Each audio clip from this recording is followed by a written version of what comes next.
Oke, assalamualaikum warahmatullahi wabarakatuh. Selamat malam teman-teman semuanya. Apa kabar? Semoga semoga baik-baik aja. Jadi Ngapain lo? Enggak, Incin. eh Ini doang sih. jadi hari ini kita jadwalnya bakal sama kayak kemarin, Kamis, Jumat, Sabtu disikat ekon 30 hari. Nah, buat hari ini yang ngisi bakal Zaidan. Begini, Cok. Oke, Zaidan boleh nih disapa sebelum dimulai. Assalamualaikum warahmatullahi wabarakatuh. Selamat malam semuanya.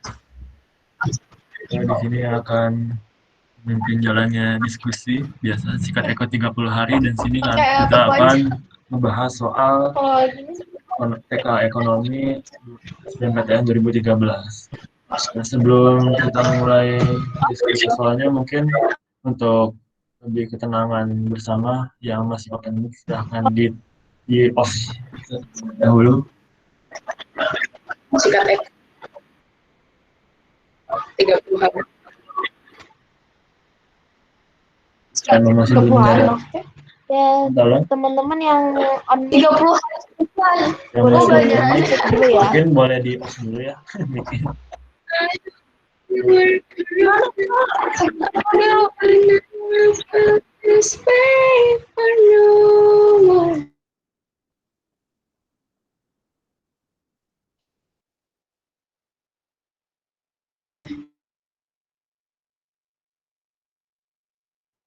Oke, mungkin udah ya.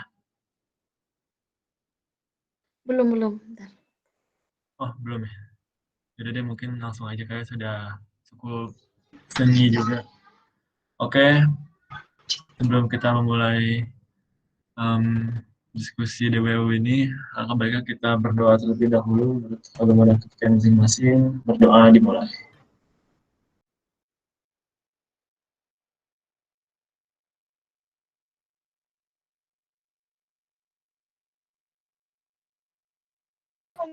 Berdoa dicukupkan. Ya Kak, boleh udah langsung share screen aja saya. Iya, boleh. Oh ya, oke.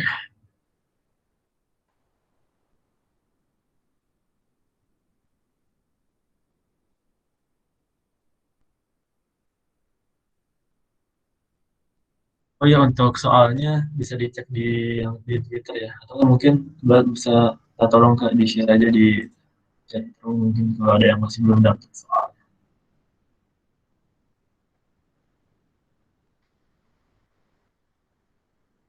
Oke, mungkin silahkan kalau ada yang ingin mempersiapkan terlebih dahulu alat tulisnya atau dan lain-lain yang mungkin dibutuhkan.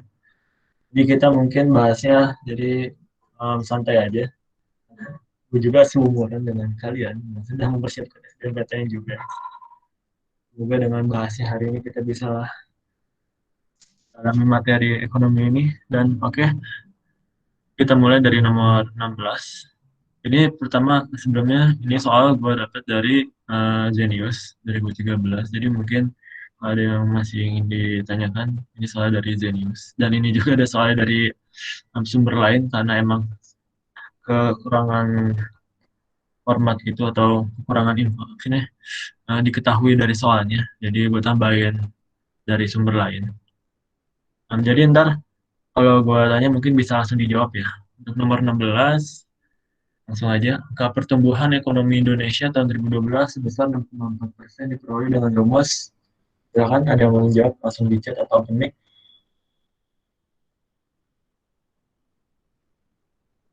Boleh gue kasih waktu 1 menit dari sekarang. Oke, ada yang jawab B. Ada yang jawab D. Ada yang jawab B juga. B dan D.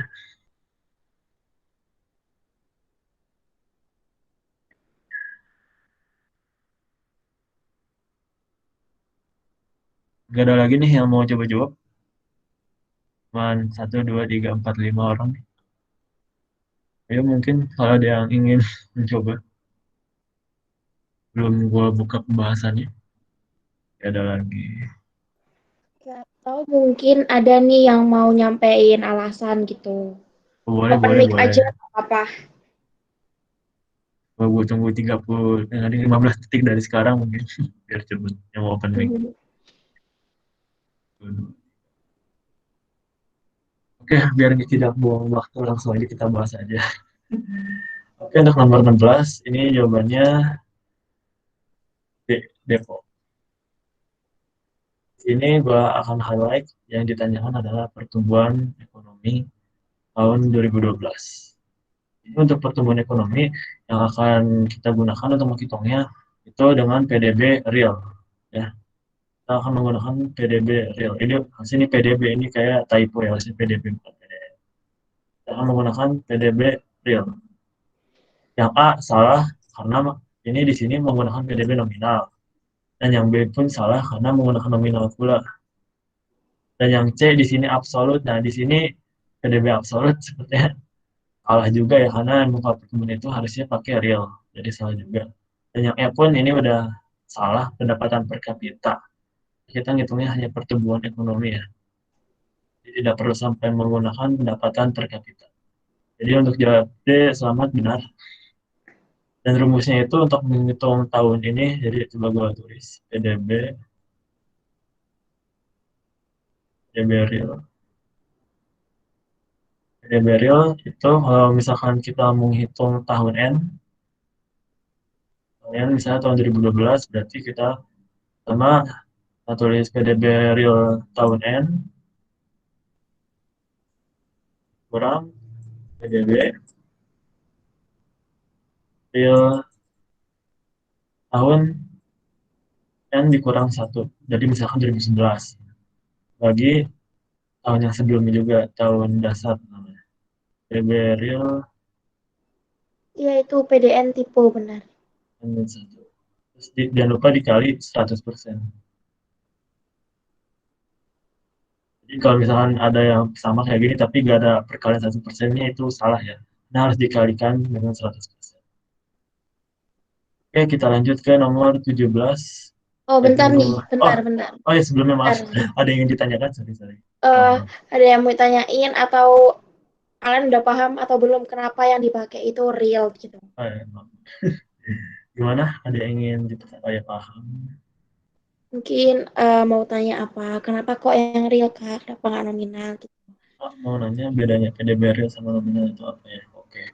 Kalau untuk PDB real, ini dijelaskan bahwa perhitungan PDB ini bebas dari unsur inflasi. Dan kalau yang nominal itu masih ada unsur inflasi. Ya, terima kasih Helga Yosika sudah membantu menjelaskan. Jadi agar lebih relevan untuk menghitung pertumbuhan ekonomi, jadi kita menggunakan PDB real yang bebas dari unsur inflasi.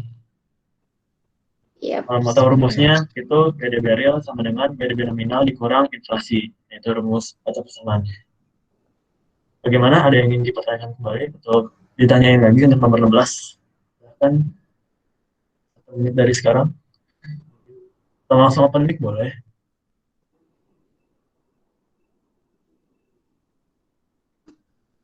Oke, jelas.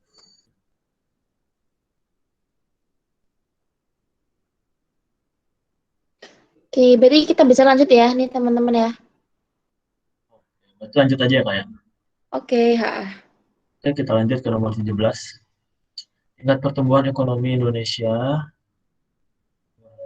tertinggi kedua setelah Cina dikarenakan perhitungan pertumbuhan ekonominya didasarkan pada PDB nominal. Sebab PDB nominal dihitung dengan cara menjumlahkan nilai barang dan jasa yang dihasilkan suatu negara selama setahun menurut harga berlaku.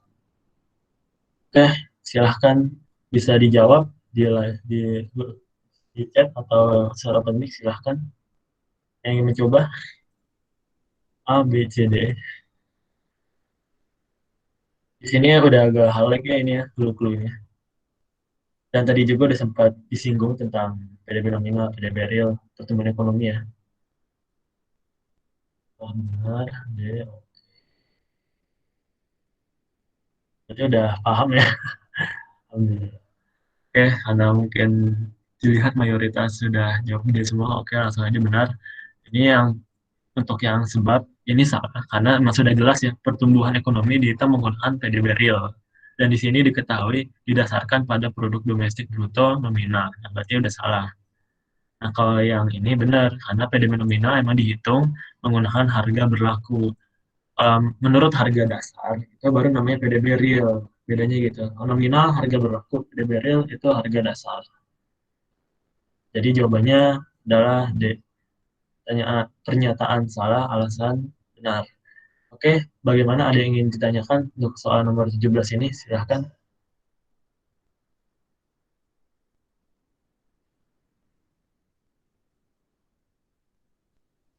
Jadi, jangan ragu untuk tanya teman-teman, boleh banget tanya apa aja. Jelas, Kak? Oke, siap. Gimana yang lain? Silahkan ditunggu. Atau mungkin boleh dipahami secara pelan-pelan mengenai konsep nominal real dan pertumbuhan. PDB nominal. Ini PDB nominal sudah ini ya ada jelas di soalnya. PDB nominal itu dengan cara menciptakan nilai barang dan jasa dihasilkan satu negara selama setahun menurut harga berlaku dan masih mengandung unsur inflasi. Itu PDB nominal. Dan PDB nominal tidak bisa digunakan untuk menghitung pertumbuhan ekonomi. Itu namanya PDB nominal. Nah, jelas. Aku izin nambahin ya, Zaidan. Oh, ya, boleh. Silakan, Jadi, Kak. maksudnya kena inflasi atau apa tuh gini loh. Jadi, untuk menghitung PDB nominal, kayak itu pakai harga yang berlaku pada tahun tersebut. Gitu. Kalau ngitung pakai metode PDB real, kita pakainya tuh tahun dasarnya. Jadi kalau 2012, 2012 terus. Tapi kalau nominal itu sesuai tahun. Bisa awal 2012, terus ke 2013, 14, 15, 16. Jadi dia itu punya ini efek dari inflasi itu yang dijelasin sama Zaidan tadi gitu. Terima Gimana? kasih, Kak, sudah ditambahkan. Iya. Bagaimana? Masih ditunggu nih, mungkin kalau dia masih ingin nanya lagi. Kan? Jelas.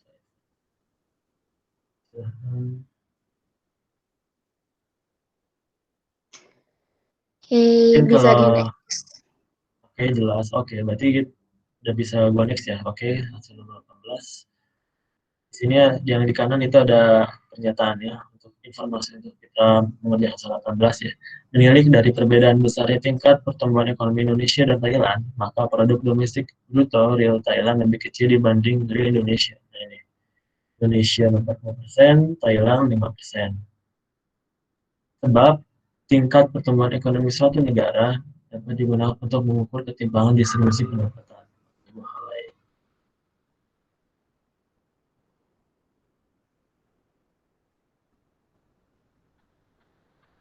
Silahkan ada yang ingin menjawab untuk soal nomor 18. Boleh di chat atau ini. Oke, B. Yang lain B juga. Oke, B, B, B. Oh, ada yang berbeda bagus nih. Boleh, boleh. Dan takut beda guys. Ya, ada yang jawab B. Oke, B, B, B.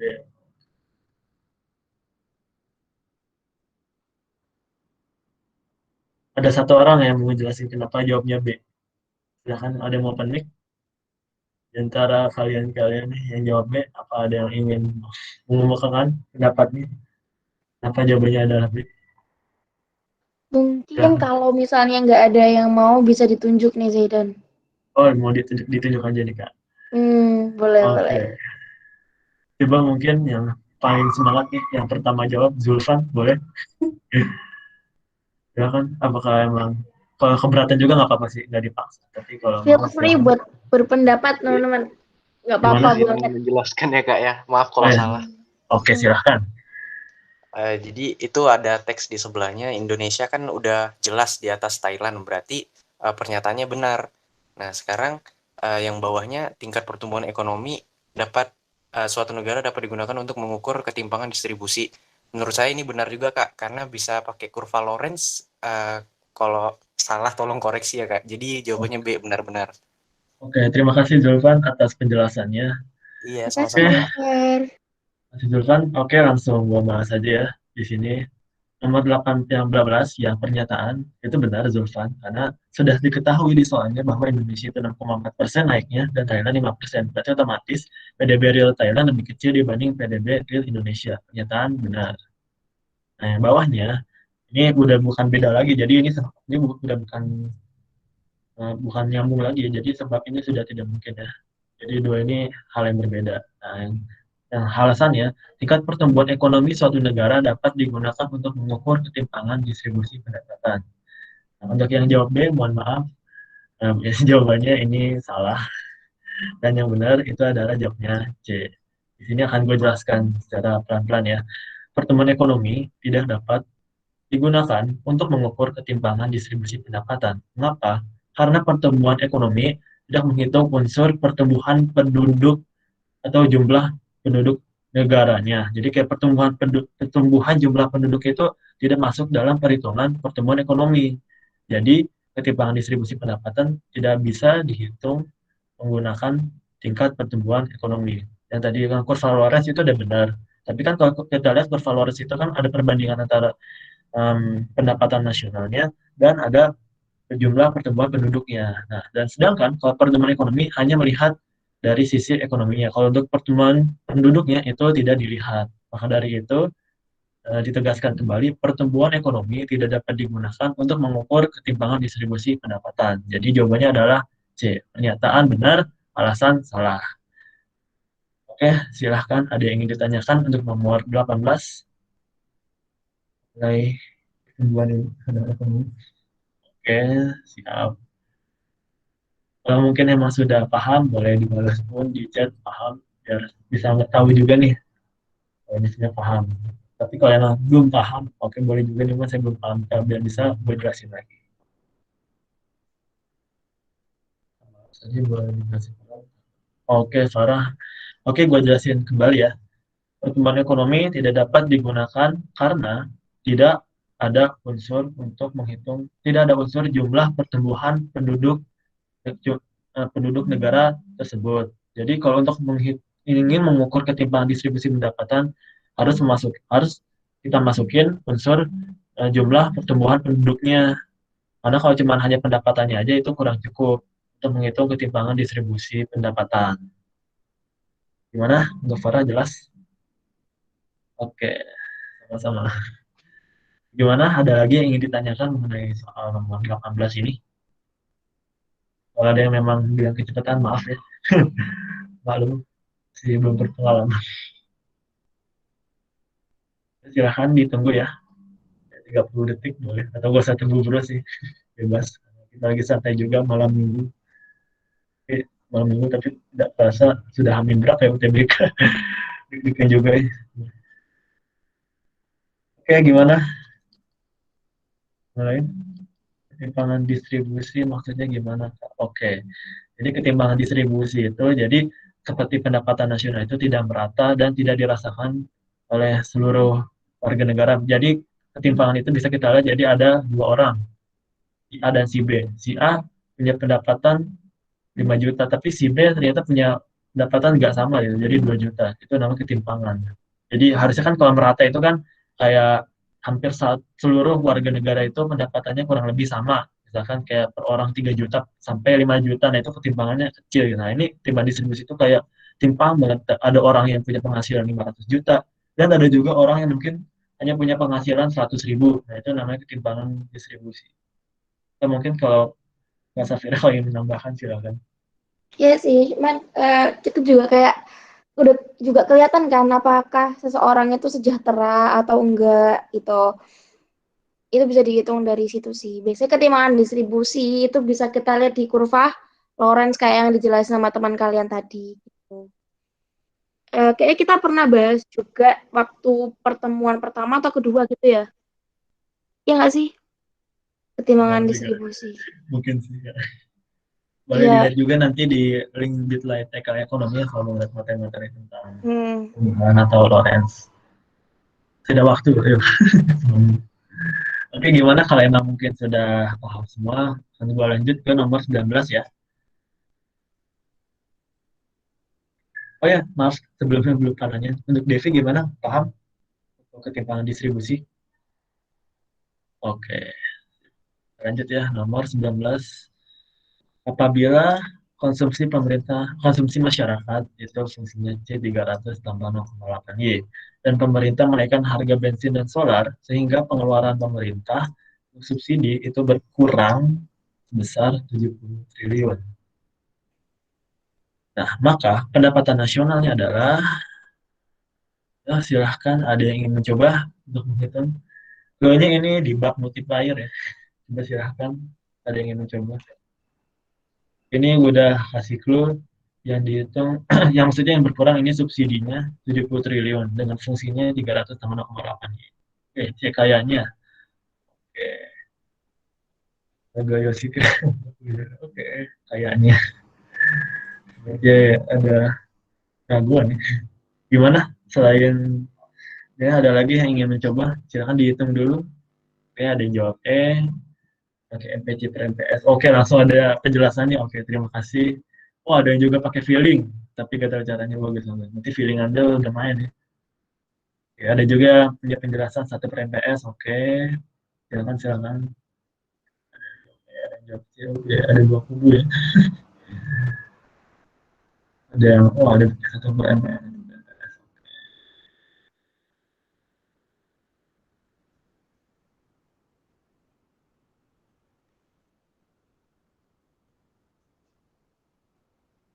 Mana ada lagi? Kita langsung jelaskan aja ya biar cepat.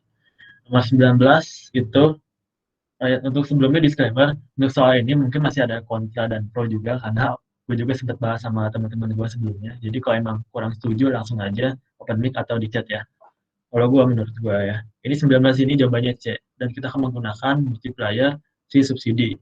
Kan kalau multiplier subsidi ini yang K subsidi itu sama dengan MPC, gini, MPC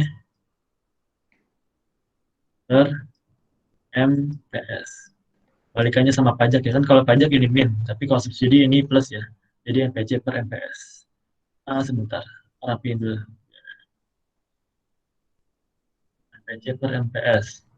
Dan ini gue sependapat juga sama Helga Yoshika ya. Langsung aja kita hitung data ininya dengan MPC per MPS, MPC-nya 0,8 per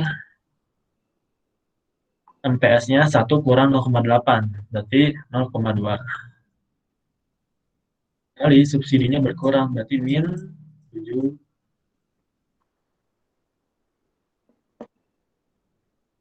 Oke. Oh, Faisal aja jadi. Ini 0,8 dibagi 0,2, 4. 4 dikali min 70 sama dengan min 280 triliun ya. Ini berarti jawabannya C, berkurang. Nah, untuk para kubu yang menjawabkan itu sebenarnya benar karena di sini kan pengeluaran pemerintah. Tapi menurut gua di soal juga ditegaskan pula yang dikurang itu bagian subsidinya. Jadi mungkin kalau yang gua tafsirkan si pembuat soal lebih menekankan untuk efek si subsidinya alih-alih pengeluaran pemerintah yang pakai 1 per MPC. 1 per MPS, sorry. Jadi benar-benar, tapi kalau emang misalkan ada soal yang ditanyain cuma pengeluaran pemerintah, oke, boleh 1 per MPS. Tapi kalau ada subsidi, nah ini boleh pakai subsidi MPC per MPS. Itu pendapat gua. Oke, mungkin kalau ada yang ingin melawan argumen atau ada yang ditanyakan, silahkan. Dan untuk soal bila, oh ya benar, ini masuk ke pendapatan nasional, bagian multiplier. Kita mau tanya, tentuin berkurang atau bertambah itu gimana? Oke. Untuk nentuin berkurang dan bertambah, kita lihat aja di hasil akhir perhitungan kita ya. Di sini hasil perhitungan gua itu min 280. Kalau min artinya berarti berkurang. Kalau plus berarti naik. Misalkan kalau subsidinya bertambah, berarti gua nggak tulis min 70 dong. Alih-alih gua akan menulis plus 70. Kayak gini. Jadi hasilnya naik 280, bertambah 280. Tapi kan yang ditanyain subsidi berkurang, berarti kita juga harus minus. Kalau misalkan kayak pajak aja, bisa pajak dikurang, berarti pajaknya juga harus dikasih minus. Tapi kalau multiplier, ini nggak berubah. Yang berubahnya hanya si ininya doang nih. Pak, kalau pajak itu sama ya dikali juga. Iya sama dikali. Bedanya kalau pajak itu min MPC per MPS gitu. Nah, ini gue tulis. Oh iya, ada subsidinya sih ya. Kalau gue itu keyakinan gue karena ada kalimat ada kata subsidinya, jadi gue pakai MPC per MPS. Aduh sorry. Tapi kalau ini gimana sih, dari kayak based on setelah kita ngerjain, terus kita kan ngecek kunci nih setelah ngerjain semua. Itu di kuncinya emang C atau E? Nah, jujur aja di sini gue nggak dapat kuncinya. Mau coba ke Zenius pun itu di Hmm. sini error ya. Dan pernah gue juga nemu dari sumber mana gitu buku e-book itu malah jawabnya A, yang dimana itu makin tidak make sense gitu, kok tiba-tiba cuma 70 doang. Padahal di sini kan Kalau sudah tertera ada efek multiplier ya. kalau A pasti salah sih emang. Nah, kan Iya makanya sih, jadi gak mungkin A juga. nggak mungkin ke A, jadi kan jadi ini kayak rancu nih, salah nih bukunya gitu. Jadi gue punya kunci lain yaitu pakainya C. Jadi gimana? Mantap Kak. Oke. Oh ya, untuk emang yang masih punya argumen di untuk jawab silahkan. Atau emang kita udah paham silahkan. Zen Oh, ngomong E. Oh, katanya Zen ngomong E. Zenius Oh, ngomong Zen. E. Oh, di Zenius ngomong E ya. Oke. Di Zenius ngomong E, tapi ada juga yang ngomong C gitu ke dia lain. Ya itulah emang Coba mungkin gimana eh Kak? Kalau menurut Kak Safira gimana? apa ya, soal kayak gitu, jawaban kayak gitu memang nggak selalu sih, sering terjadi di dunia olimpiade maupun kayak gini sih pasti. Jadi bahkan ini pun ada dua jawaban benar kan kalau kita mikirnya ke arah tadi, ya kan. Tapi kadang malah ada soal yang kayak tadi yang jawabannya malah A, padahal kan udah bener-bener nih C gitu.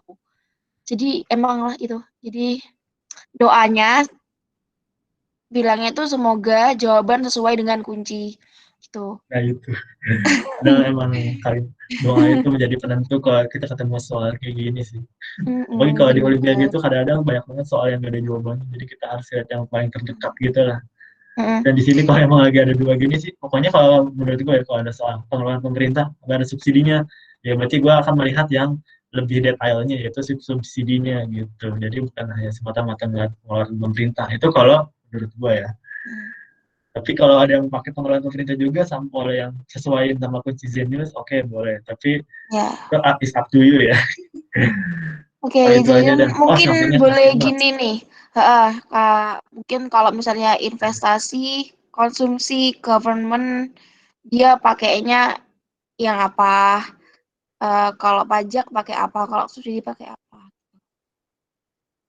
Oke, di sini gue juga tulis ya. Untuk multiplier yang pengeluaran pemerintah.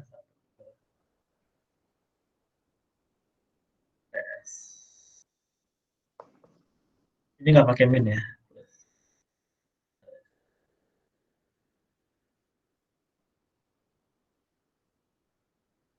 Maaf ya, ini gue nulisnya pakai mouse. Ada phantom. Oke, gimana untuk nomor 19? Ada yang ingin masih dipertanyakan mengenai soal selain C sama E itu ya? Mungkin kalau ada yang masih bingung tentang konsep multiplier, silahkan. Oke. Alhamdulillah. Gimana yang lain? Oke, paham. Oke, siap. 10 detik. Oke, berarti kita bisa lanjut nih ya. Oh, ada teman saya. Oke. Dan oke. Udah lulus SNM masih. Oke, nomor 20. Langsung lanjut aja ya, karena mungkin nomor 19. Oh, oh ya, langsung ada yang jawab. Oke. Terima kasih kalian, Faisal. Oke, gimana yang lain? Oke, Vanessa. Wow. Ya sih, ini emang soal sangat common ya, sangat umum ya. Kantor. Oke, jawabnya B. Oke, langsung aja bener deh. Jawabannya adalah B, pengusaha. Karena menurut Skamter, faktor terpenting yang menyebabkan pertumbuhan ekonomi adalah pengusaha.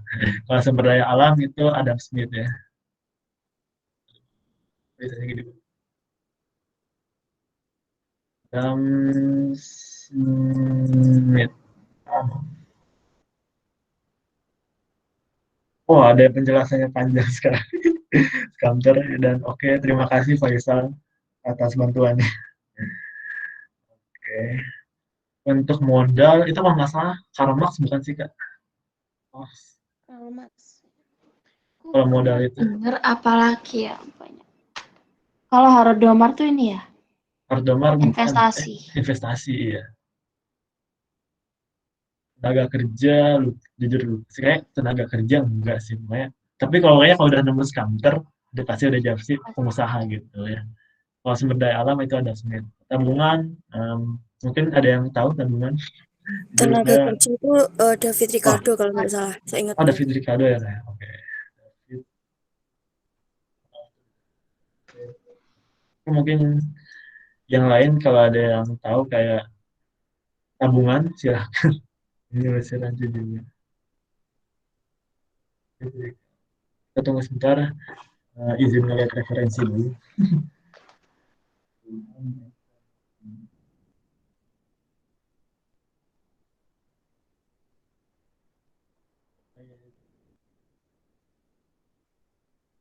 Oke, ada semen.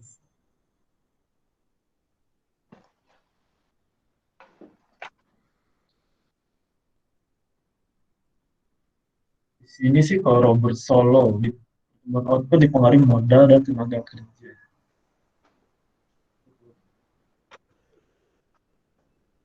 Oh, kapitalisme.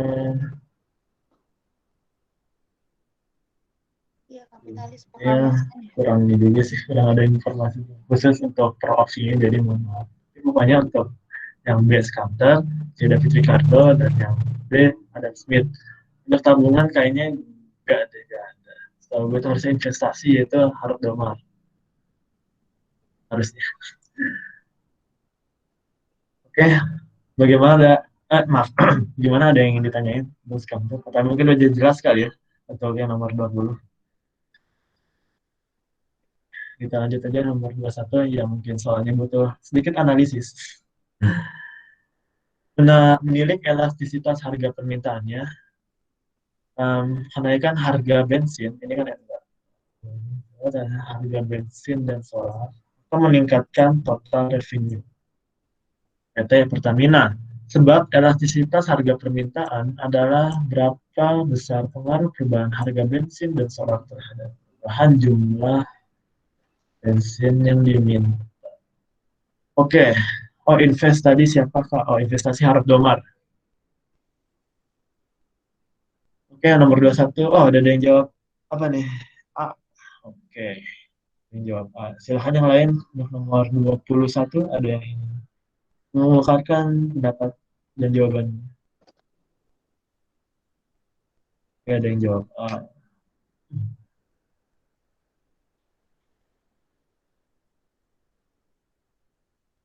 Oh, ada yang jawab B. Oke, B. Oh, ada yang jawab D. Oke. C. Oke. Sangat. Nah, ini bagus nih. Seru juga nih kalau jawabnya beda-beda. A, B, D, C. Oke, gak ada yang jawab E. A, B, D, C. Yang lain mungkin silahkan. Ada yang ingin mencoba untuk menjawab sebelum akan gue buka pembahasan nomor 21.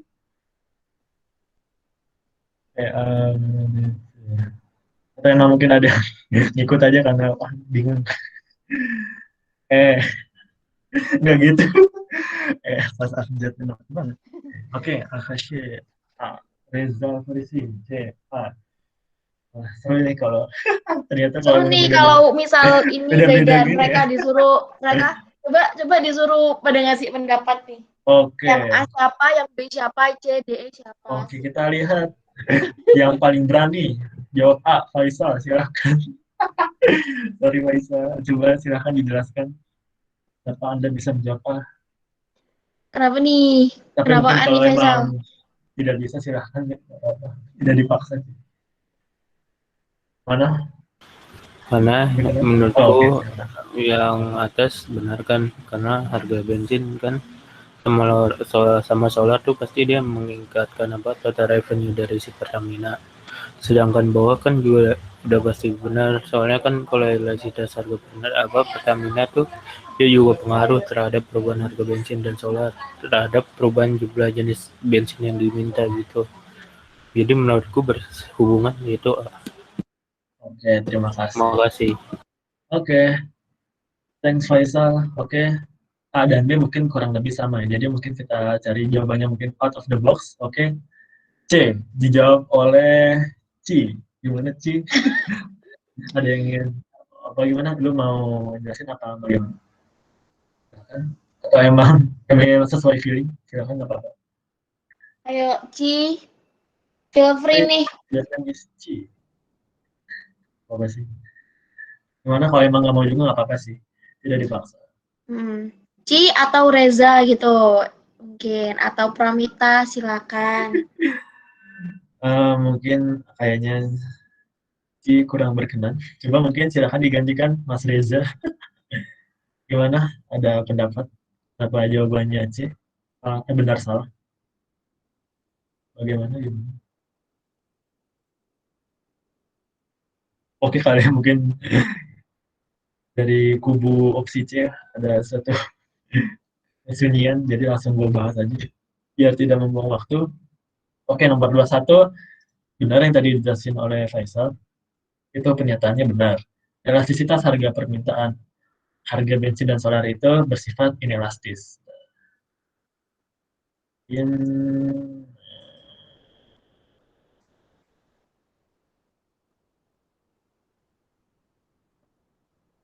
Kenapa inelastis? Karena harga bensin dan solar ini termasuk barang pokok.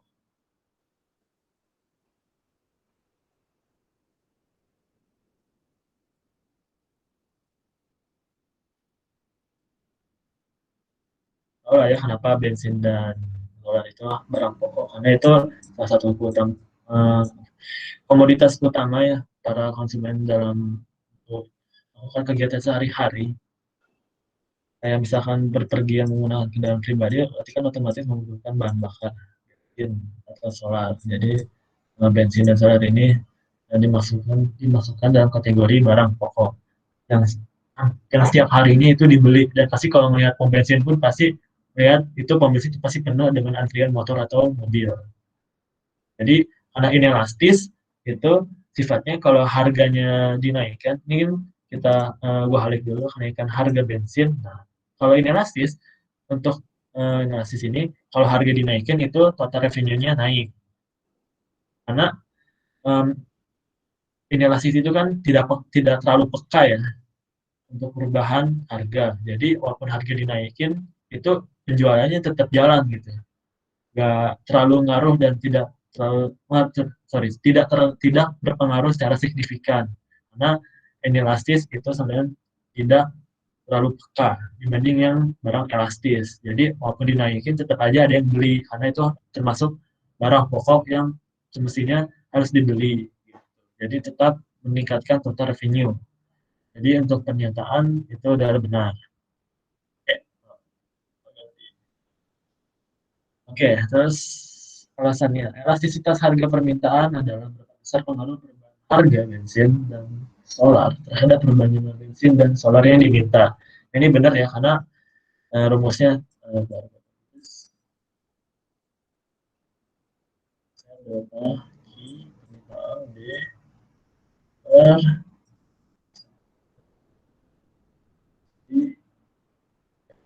ini kita bacanya harga memengaruhi perubahan jumlah yang diminta. Jadi jangan kebalik ya. Kita kalau elastisitas harga berarti kita lihat perubahan harga, pengaruh perubahan harga terhadap perubahan jumlah yang diminta. Nah, berarti untuk alasannya itu benar. Dan kalau untuk nomor 21 ini sayangnya ini tidak berhubungan karena yang nomor 21 ini lagi menjelaskan mengenai elastisitas yang berhubungan dengan total revenue. Sedangkan kalau yang alasannya cuma hanya menjelaskan definisi dari elastisitas harga permintaan. Jadi menurut gue ini tidak berhubungan dan jawabannya adalah B. Benar-benar dan tidak berhubungan. Bagaimana? Ada yang ingin dipertanyakan mengenai soal nomor 21 ini? Silahkan. Ya, salah. Ini tidak berhubungan ya, sangat putus. Udah silakan yang ingin. Atas itu inelastis juga karena Pertamina tuh pasar monopoli nggak sih? Eh, PT Pertamina itu sebenarnya nggak monopoli ya, karena di sini menurut gue ya, nih, PT Pertamina di Indonesia bukan monopolis, karena ada saingannya, kayak misalkan contoh BP Migas, coba cari di Google itu, atau enggak Shell, itu banyak banget yang menyuplai atau menjual bensin dan solar selain Pertamina ya, jadi Pertamina masih ada saingannya, walaupun di sini Pertamina sangat dominan. Jadi kalau yang kayak bensin dan solar itu masuknya kayak oligopoli gitu. Jadi Pertamina kesimpulannya bukan monopolis. Itu kalau menurut gua. Karena masih ada saingannya. Kan kalau monopolis cuma hanya ada satu yang berdiri. Dan kalau Pertamina ini masih ada saingannya. Bisa dilihat juga kayak Shell. Kayak di Kemang itu kan kalau nggak salah ada tuh ya. Yang di Jakarta. Atau mungkin di tempat lain juga. Tapi emang mungkin kelihatannya Pertamina sangat mendominasi karena emang di hampir berbagai tempat itu Pertamina lah yang jual bensin. Yang monopoli contohnya apa? Oke, PLN. Sudah jelas ya. Karena di sini kita disuplai listrik oleh PLN, perusahaan listrik negara. Itu salah satu yang monopoli. Dan jujur aja sih kalau monopoli emang hampir jarang sekali di kehidupan sehari-hari ditemukan ya. Dan mungkin untuk contoh-contoh lainnya, gimana Kak? Ada contoh lain Kak? Oh iya sih, Menurut aku nggak tahu banyak sih kalau contohnya ini apa monopoli, karena kan barrier untuk entry-nya sangat-sangat sulit kan. Tuh, dan persyaratan untuk menjadi sebuah pasar monopoli pun itu sulit gitu. Jadi PLN. dan mungkin kalau emang butuh referensi lain silahkan di search di Google karena biasanya Google lebih tahu daripada gue. Iya benar. Oke, Terus tuh gimana? kata Oh Kak, jelasin ada yang tanya dari elastisitas harga, Erna, harga si harga apa silang sorry pendapatan sorry dan jelasin elastisitas harga silang pendapatan dong bedanya apa.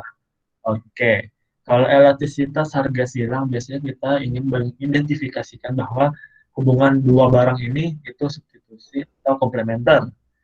Kalau positif hasil perhitungannya itu substitusi, tapi kalau komplementer itu negatif, itu elastisitas harga silang. Jadi kalau ditanya elastisitas harga silang barang X dan Y itu positif berarti itu substitusi. Terus kalau yang negatif itu baru komplementer. Nah, kalau elastisitas harga permintaan, nah ini tidak menggunakan perubahan harga, tapi menggunakan perubahan pendapatan. Di sini kita bisa mengidentifikasikan bahwa barang itu inferior, normal, atau superior. Nah, superior itu barang mewah ya. Jadi kalau misalkan kurang atau negatif, kalau hasilnya itu negatif atau kurang dari nol itu inferior, kalau um, nol itu barang normal, tapi kalau misalkan lebih dari nol atau udah sampai seterusnya itu barang superior, itu sepengetahuan gue. Benar ya? Pendapatan gitu kan? Nah, cek catatan. Pokoknya harga pendapatan itu cuma menentuin itu barang normal, superior atau inferior. Oke benar. Sorry sorry. Ada kesalahan sedikit. Kalau inferior itu kurang dari nol itu negatif. Kalau barang normal atau pokok itu nol sampai satu koefisien elastisitas pendapatannya. Tapi kalau superior baru lebih dari satu. Gimana untuk Ernur Laila Putri? Apakah masih ada yang ingin dijelaskan? Oh, sorry tadi barang normal harusnya nol sampai satu bukan nol. Sorry. Baru buka catatan. Nol sampai satu. Kalau superior baru lebih dari satu. Oke, gimana? Ada yang ingin dipertanyakan kembali mengenai elastisitas? Silahkan langsung open mic atau chat. Pak, boleh dijelasin Pak, total mau revenue. tanya. Oh, silakan silakan. Oh, yang open mic. Berarti kalau elastis menaikkan harga bensin, TR-nya jadi turun ya, Kak? Maaf, kenapa? Bisa diulang?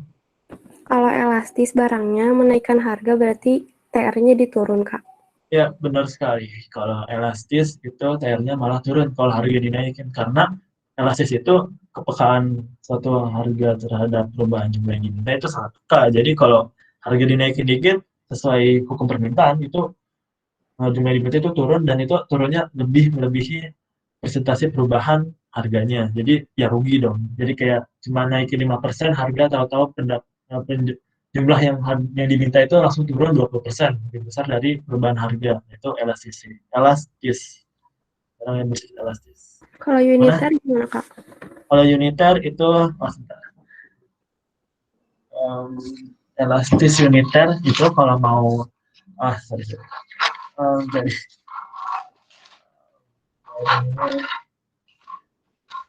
elastis uniter.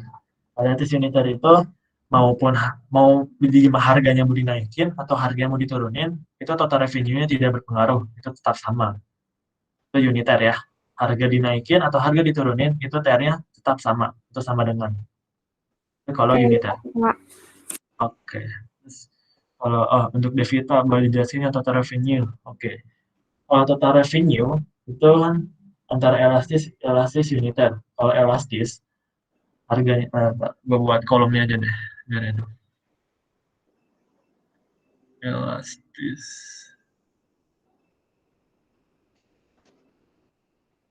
Elastis.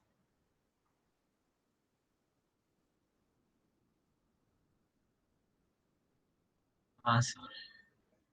Sini unit.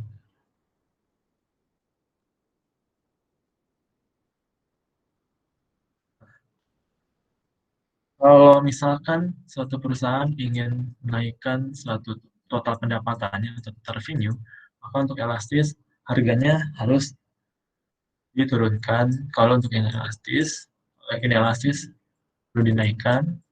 Tapi kalau yang uniter itu nggak berpengaruh ya. Kalau uniter ini nggak berpengaruh sebenarnya. Jadi dieliminasi dulu deh. Jadi kita ngeliatnya elastis sama inelastis aja dulu. Kalau elastis TR yang mau dinaikin, kita harus turunin harga. Tapi kalau inelastis harganya harus dinaikkan. Atau kalau misalkan total pendapatannya turun, berarti si barang elastis ini harganya dinaikkan. Dan kalau inelastis ini harganya diturunkan. Kalau yang uniter,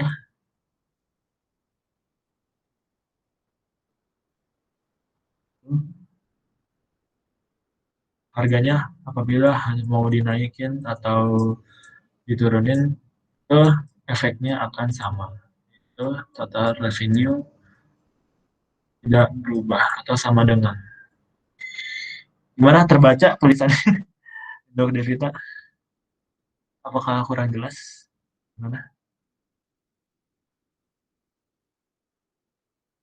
Oke, sip, paham.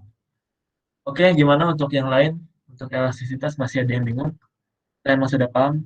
Silahkan di chat atau di Oke, kalau lanjut, oke. Kalau yang masih belum, oke, silahkan. Yuk, biar bisa tahu juga nih, Bu. Kalau yang paham, boleh langsung di chat aja. Jadi bisa tahu nih, berarti ada yang paham. Oke, berarti kita lanjut. Izin minum ya.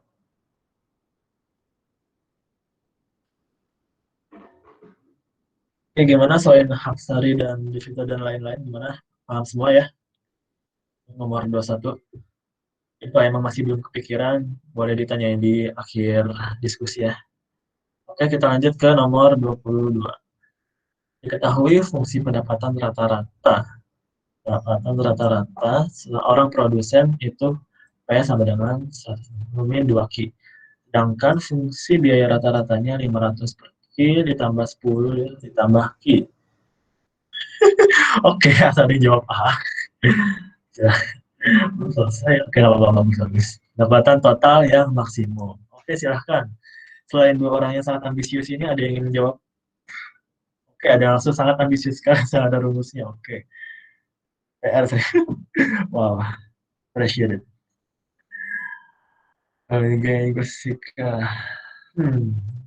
Mungkin karena udah ada yang jelasin, langsung aja kita buka pembahasannya aja kali. Atau mungkin kalau ada yang ingin menghitung dulu deh, oke, gue kasih waktu dulu deh. Biar bisa tahu salah atau benarnya di mana, silahkan dihitung 1 menit dari sekarang. Atau paling 30 detik aja deh. 30 detik dari sekarang, karena ini harusnya selesai 30 detik.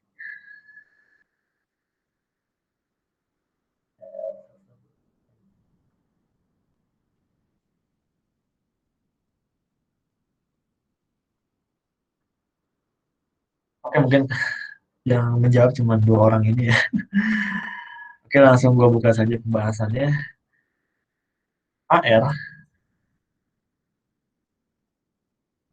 itu sama dengan P. Apa? Karena dari rumus TR-nya aja nih. Ini rumus TR dengan P kali Q.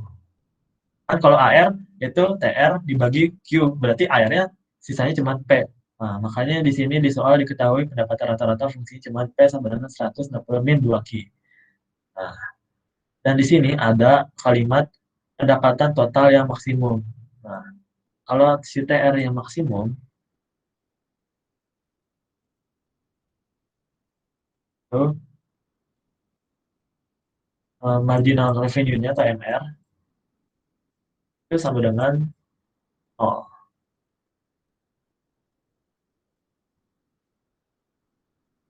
TR max sama dengan marginal revenue sama dengan 0. Yang dua teman ini sudah membantu menjelaskan saya. Wow, oke, terima kasih. Oke, sambil gue jelasin juga. Nah, ini fungsi biaya rata-rata ini tidak perlu dihitung ya, karena di sini kita hanya disuruh menghitung pendapatan total yang maksimum, bukan laba yang maksimum. Kalau yang ditanyain laba, oke berarti pakai MR sama dengan MC, tapi di sini cuman ditanyain pendapatan total. Nah, jadi cukup aja kita melihat si fungsi pendapatan rata-rata. Jadi ini fungsi biaya rata-ratanya hanya mengecoh ya, jadi tidak perlu ikut untuk masuk dalam perhitungan. Oke, ini kayak perlu masih gue tulis nggak sih? Ini kayak udah ada yang jelasin. Langsung, tapi tetap aja gue jelasin deh. Jadi di sini AR sama dengan 160 min 2Q. Berarti TR-nya langsung kita kali Q aja ya. 160 Q min 2Q kuadrat. Mau jadi TR, mau dijadiin MR, berarti kita turunin aja MR. Turunin 160 min turunin 2Q kode jadi 4Q. Nah, kita sama dengan ini sama dengan 0. Ya ruas 160 dibagi 4Q,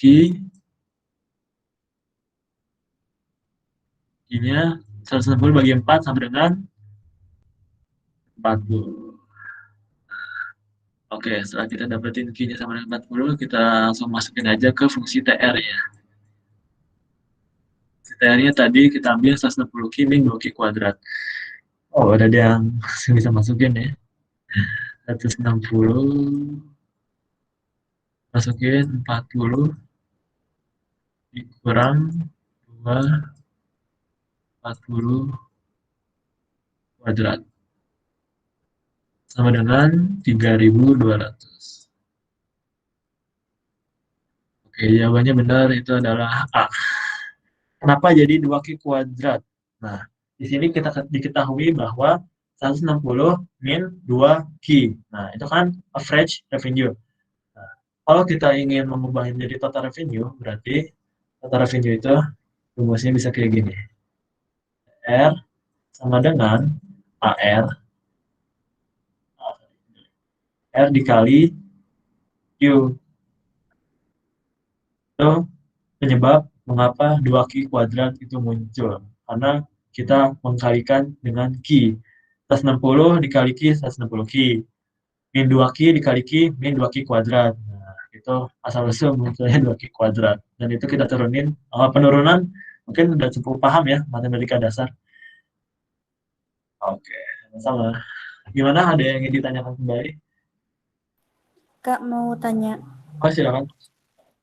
Jadi itu yang MR itu hasil penurunan dari TR ya, Kak? Iya benar, karena namanya marginal. Oh, oke, Kak, makasih. Oke, sama-sama. Gimana, ada lagi? Maaf Kak, aku tadi ngedip. Sama sih gue juga ngedip.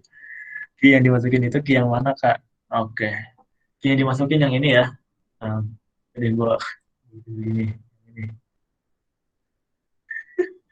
Yang ini ya. Key sama dengan 40.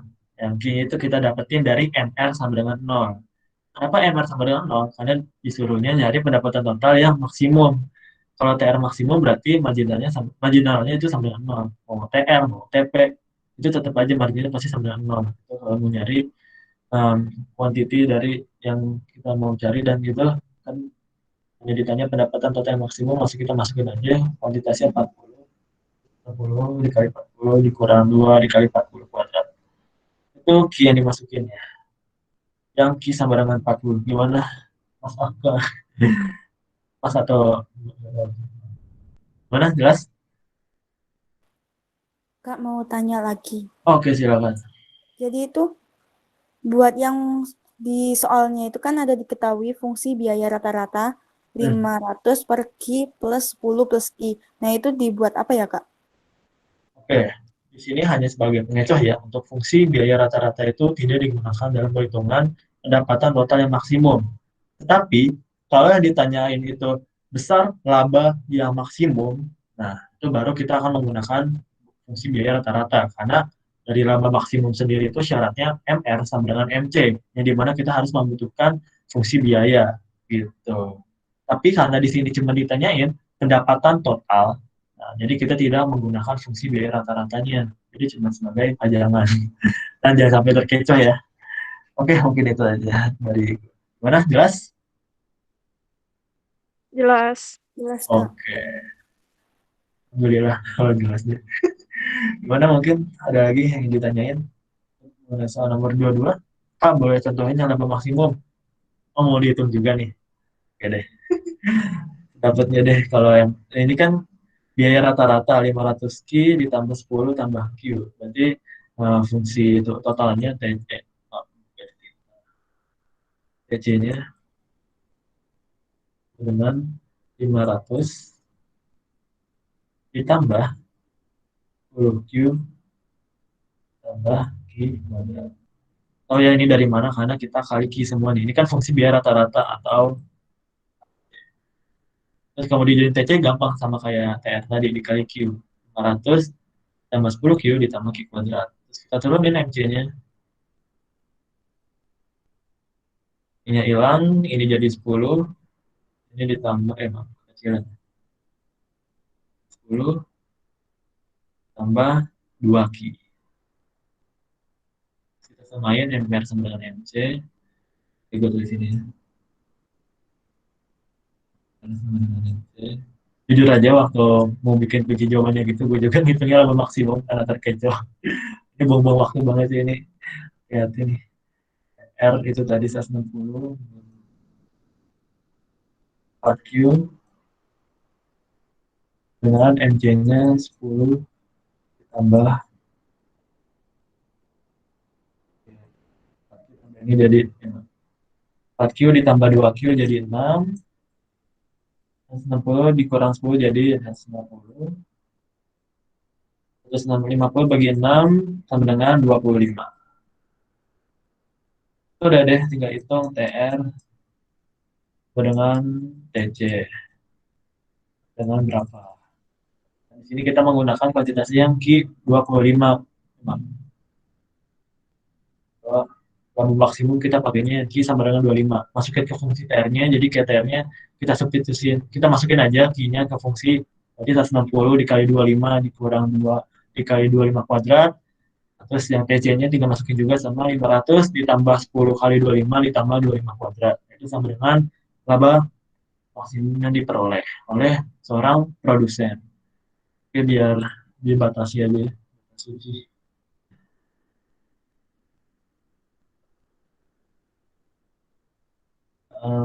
Oke, di sini kalau mau ngitung pendapatan totalnya aja, tapi kalau di bawah itu bisa kita hitung buat laba maksimum. Gimana? Oke, sip sama-sama. Gimana, ada lagi yang ingin ditanyain? Sebelum kita pindah ke nomor 23. Jadi Soalnya harus hanya hal. diturunin dulu ya, Kak? Iya, benar. Maaf, Kak mau tanya, Ya, silakan. itu TC-nya itu dari mana ya? Oke. Di sini diketahui fungsi biaya rata-rata ya. Kalau fungsi biaya rata-rata berarti average cost, AC. AC itu didapetin dari TC dibagi Q. Nanti kita langsung pindah ruas aja kalau mau nyari TC-nya berarti AC dikali Q. 500 Q, 500 per Q, kalau dikali Q, Q-nya tinggal dicoret jadi cuma 500. Nih, 500. Nah, terus 10, itu cuma 10 dikali Q dapatnya 10 Q. Terus yang Q dikali Q sama dengan Q kuadrat. Itu untuk mendapatkan TC-nya. Gimana? Jelas? Oke, udah jelas. Makasih, Kak. Oke. Kalau yang seumuran mah kayaknya gak semakin kaya, santai aja.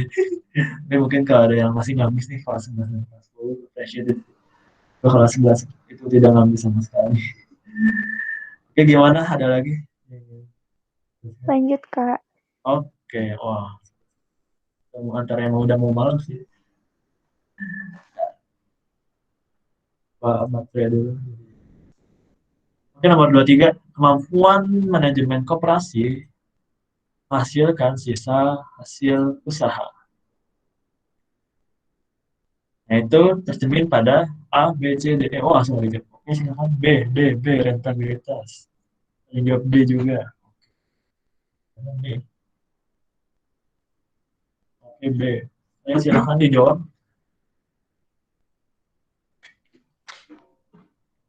Ada yang jawab rasio modal. Ada yang jawab C, solvabilitas. Ini harusnya solva ya, bukan sofa ya. Typo ini. Ini harusnya solva pakai L. Solva. Nah, solva. Oke, silahkan. Ada yang ingin mencoba lagi? 10 detik dari sekarang, silahkan. Satu, ya. Pak, ini masuknya bab apa? Masuknya ini koperasi dan manajemen. Coba. Atau mungkin gimana?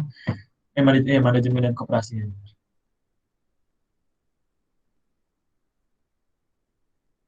Atau kalau mau melihat kayak lebih tahu detailnya, boleh cari di Google kayak likuiditas, rentabilitas, solvabilitas, dan lain-lain itu langsung keluar. Dan di situ juga langsung kita diketahui rumus-rumusnya gitu lah. Biasanya ini kayak buat analisis suatu perusahaan ya. Biasanya ini juga untuk suatu informasi yang dimana investor itu untuk memutuskan apakah saham ini layak untuk dibeli gitu. Kayak rasio, DER, dan lain-lain. Itu gimana? Gitu. Kalau yang kayak gini. Oke, langsung langsung gue jelasin aja ya. Untuk yang jawab B, Anda benar sekali. Jawabannya ada 3B, rentabilitas. Atau dengan kata lain, ini profitabilitas. Jadi profitabilitas dan rentabilitas itu sama aja ya. Profitabilitas. Ini ada tulisannya, profitabilitas. Kemampuan untuk menghasilkan laba. Nah, ini kan kalau sisa hasil usaha pada koperasi itu ada satu laba usahanya ya kan. Namanya juga sisa hasil usaha. Jadi di sini ditekankan rentabilitasnya.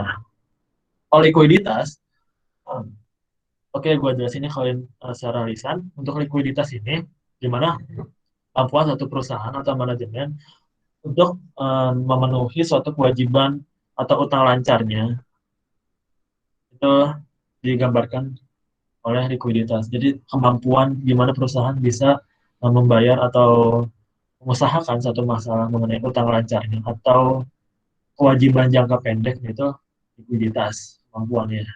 Nah, tapi kalau solvabilitas ini hampir sama. Tapi bedanya kalau solvabilitas ini di mana kalau perusahaannya sudah dilikuidasi atau kayak dihentikan gitu berproses produksinya. Itu solvabilitas. Dan di sini juga solvabilitas lebih mana perusahaan bisa membayar satu kewajiban jangka pendek ataupun jangka panjang. Kayak likuiditas kalau cuma jangka pendek ya atau utang lancar. Kalau solvabilitas itu pokoknya kita melihat di mana si modal aset suatu perusahaan itu bisa membayar atau menutupi seluruh kewajiban si perusahaan itu. Kalau likuiditas cuma yang lancarnya aja, aset lancar, utang lancar. Nah, untuk rasio modal dan rasio utang, sepengetahuan gue, rasio modal itu seperti akan um, kepemilikan atau modal yang dimiliki oleh suatu perusahaan, dan itu juga berlaku kepada rasio utang, di mana rasio utang itu utang atau kewajiban apa saja yang dimiliki oleh suatu perusahaan. Yang benar kan ya Kak Safira?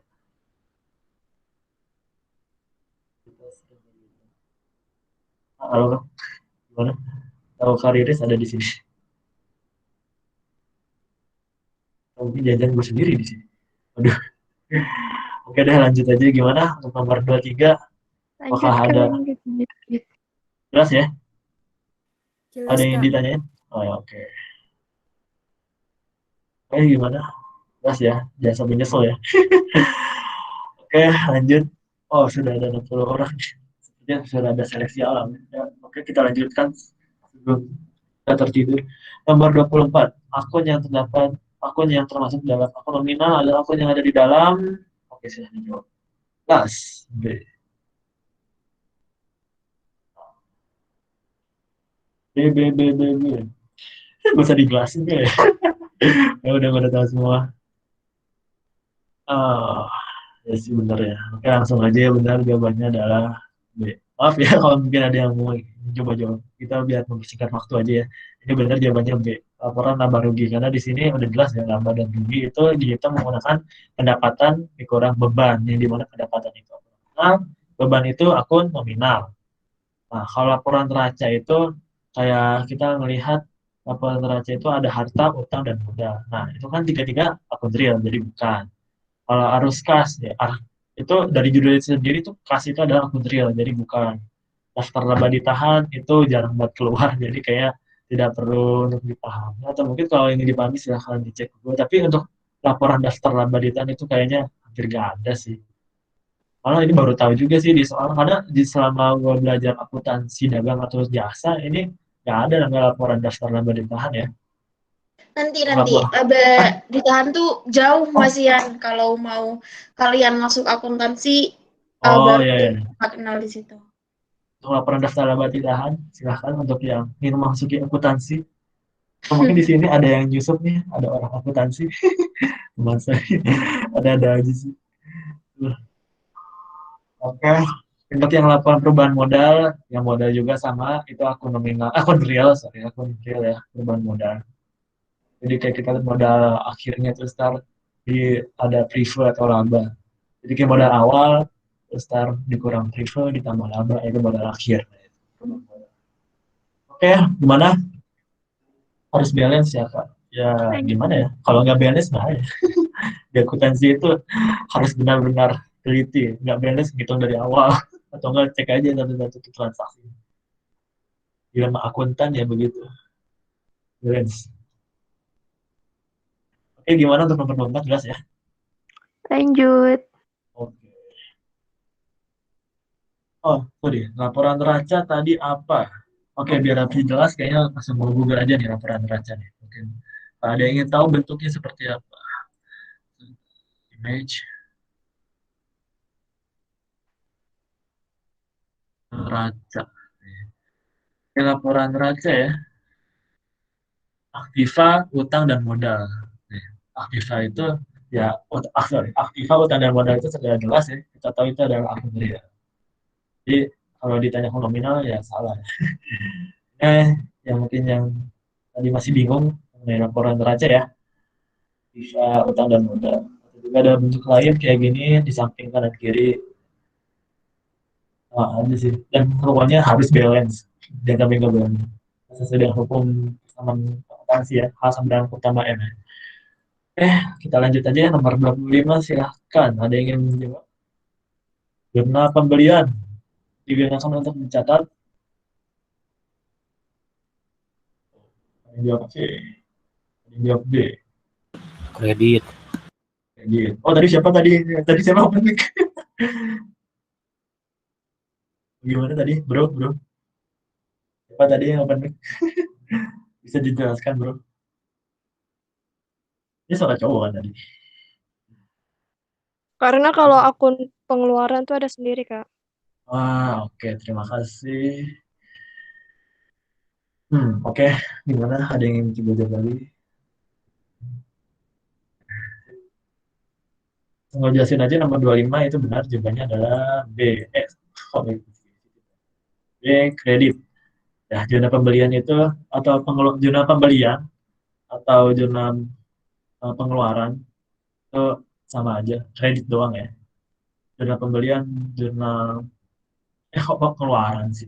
Zona pembelian sama pasangannya itu apa namanya? Pembelian sama penjualan, sorry, pembelian dan penjualan. Nah, itu sama-sama untuk mencatat kredit ya. Kalau zona pembelian itu pembelian kredit, tapi kalau zona penjualan itu penjualan kredit. Terus ada lagi nih, duanya ini termasuk dalam jurnal khusus akuntansi dagang ya. Itu ada 4. Tadi dua udah gue jelasin. Nah, ini 2 lainnya lagi ada jurnal penerimaan kas dan jurnal pengeluaran kas. Kalau jurnal penerimaan kas itu untuk mencatat um, penerimaan kas untuk penjualan tunai dan potongan penjualan. Terus kalau yang jurnal pemasukan, ini tadi kan pengeluaran kas. Tapi kalau jurnal pemasukan kas, penerimaan kas, ya, jurnal penerimaan kas itu untuk mencatat pembelian pembelian tunai dan potongan pembelian. Makanya kalau ada di jurnal, misalnya kalau ditanya ada jurnal penerima, ada kasnya itu, ada judul kasnya itu pasti ada tunai-tunainya. Tapi kalau cuma kayak gini, ini cuma jurnal pembelian atau jurnal penjualan, itu cuma pembelian atau penjualan kredit. Bisa dicek juga mungkin di Google contoh-contoh jurnalnya ya. Pokoknya di sini yang gue tekanin itu, pokoknya kalau selama di judulnya nggak ada kas, kayak penerimaan kas, pengeluaran kas itu nggak ada tunainya sama sekali, itu kredit semua ya. Biasanya itu menggunakan faktur transaksi. Oke, bagaimana? Sudah cukup jelas untuk nomor 25? Jelas, lanjut. Oke, sip, jelas. Oke, siapkan hitung-hitungan Anda dan kita coret-coretan. Berdasarkan di atas HPP, silahkan dihitung. 1 menit, silahkan.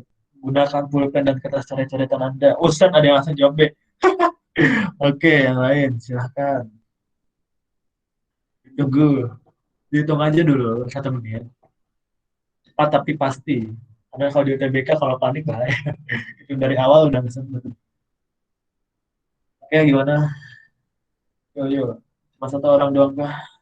Atau emang gimana? Silahkan. HPP ya, HPP. Pokoknya clue-nya jangan dihitung semua ya, karena ada yang nggak masuk perhitungan. Oke, ada yang langsung sharing rumusnya. Tuh, boleh dipakai deh. Silahkan dilihat chatnya dan Tiro. HPP. Jelas. Oke. Masih ada 30 detik lagi. Yang masih menghitung, silahkan. Jadi biar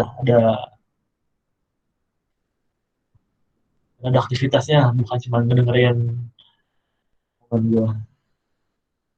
BBBBB, oke. Ada yang ngegas juga, BBBBB. Oke, langsung kita bahas aja ya, biar membuang waktu. Di sini akan gue highlight apa aja yang dihitung ya. Yang pertama kita akan menghitung persediaan awal, terus persediaan akhir, pembelian, netor pembelian, beban angkut, dan potongan pembelian. Penjualan dan biaya umum tidak masuk dalam perhitungan HPP. Tapi kalau mau ngitung laba bersih, boleh lah dimasukin. Tapi ini kita cuma sebatas HPP, yang dimana rumusnya sudah dijelaskan oleh teman kita. Persediaan awal tambah dan akhir minus pembelian tambah neraca pembelian dikurang berakun ditambah pembelian ini dikurang. Ya, mungkin ada masih bingung, boleh juga nih sekarang dihitung tuh. Persediaan awal ditambah pembelian ditambah beban angkut, terus dikurang return, dikurang potongan, terus dan dikurang lagi persediaan akhir. Kenapa beban angkut itu ditambah? Ya, karena meningkatkan harga si pembeliannya. Jadi pembeliannya sebenarnya bukan 65 juta, tapi harganya 65 juta 750. Karena itu sebagai biaya atau harga si pembelian yang ditambah. Kalau retur sama potongan ya udah jelas ya dikurang, retur dibalikin, kalau potongan ya dipotong. Dan itu hasilnya adalah 56 juta 50 ribu rupiah. Ya benar BS sebenarnya. Jadi BS. Oke, gimana untuk nomor 26? Ada yang masih untuk dijelaskan kembali? Apa memang sudah jelas? So, open mic boleh? Jelas. Oke, thanks. Bagaimana yang lain? Silahkan. Nomor 26. Jelas, Kak. Lanjut. Oke. Oke. Sesuai permintaan akan kita lanjutkan. Nomor 27. Penggunaan tarif atas barang impor membuat harga di dalam negeri menjadi lebih rendah. Tarif atas barang impor mendorong produsen dalam negeri untuk meningkatkan produksinya. Akan hijau.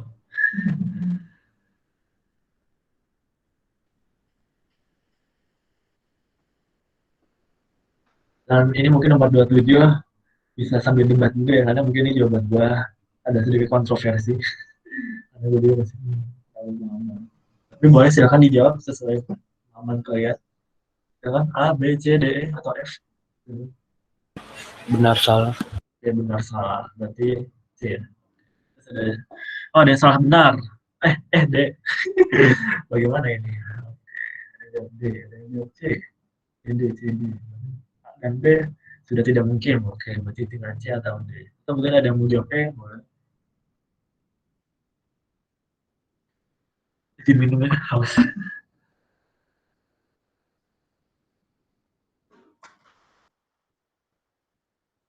Alhamdulillah.